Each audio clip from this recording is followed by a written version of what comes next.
Hello, ચાલો આજે કેરીનું વઘાર્યું બટાક્યું બનાવીએ. તો તેને માટે મેં 2 રાજાપુરી કેરી 1 કિલો રાજાપુરી કેરી લીધેલી છે. તેને સરખી ધોઈ અને સાફ કરી અને આ રીતે છોલી લીધી છે અને તેના કટકા કરી લીધા છે. હવે બીજી બાજુ સ્લો ફ્લેમ પર ગેસ પર મેં 3 પરી તેલ લીધું છે અને તેમાં રાઈ અને જીરુંનો વઘાર કર્યો છે અને આખા મસાલામાં મરી, લવિંગ, તજ અને સૂકું લાલ મરચું પણ ઉમેર્યું છે અને છેલ્લે અડધી ચમચી હિંગ ઉમેરી અને આ કેરીના કટકાને વઘારી દેવાના છે.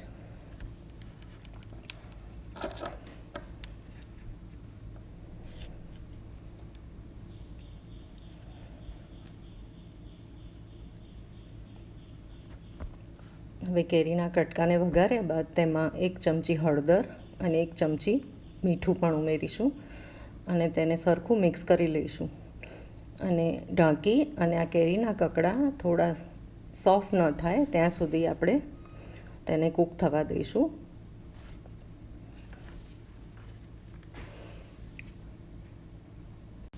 મારી વિડીયો પર લાઈક, કમેન્ટ અને શેર જરૂરથી કરજો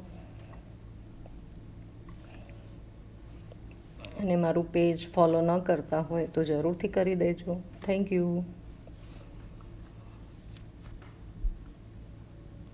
હવે આ કેરીના કકડા ઢાંકી અને થવા દેવાના છે અને 5 થી 7 મિનિટ સુધી આપણે તેને થવા દઈશું.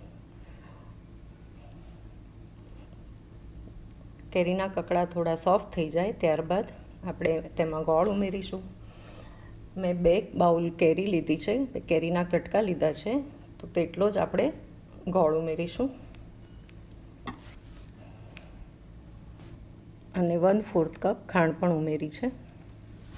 આ બધું સરખું મિક્સ કરી અને થવા દેવાનું છે અને પ્રોસેસ બધી જ ધીમા ગેસે થવા દેવાની છે. ફ્લેમ એકદમ સ્લો રાખવાની છે. હવે આ ગોળ ઓગળે નહીં ત્યાં સુધી આપણે તેને હલાવતા રહીશું.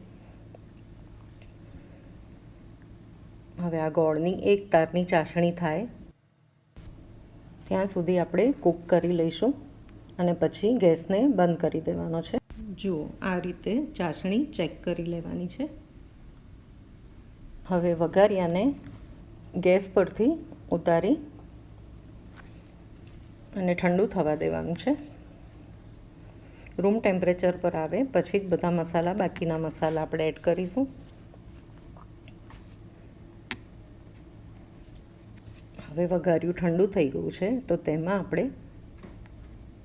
મસાલા ઉમેરીશું બાકીના. તો તેમાં મેં 1 થી 1.5 ચમચી ધાણા જીરું ઉમેર્યું છે, 1.5 ચમચી મેથીનો મસાલો ઉમેર્યો છે અને 1.5 ચમચી કાશ્મીરી લાલ મરચું અને 1 ચમચી તીખું લાલ મરચું પણ ઉમેરી દીધું છે. કાશ્મીરી લાલ મરચું વધારે લેવાનું છે જેથી વઘારિયાનો કલર ખૂબ જ સરસ આવે. હવે આ બધાને સરખું મિક્સ કરી અને પછી સાફ કરેલી, કોરી કરેલી કાચની બરણીમાં આપણે સ્ટોર કરી લઈશું. તો એકદમ ચટાકેદાર, ટેસ્ટી વઘાર્યું તૈયાર છે ને એકદમ ઇઝી રેસીપી છે. તો બનાવો અને એન્જોય.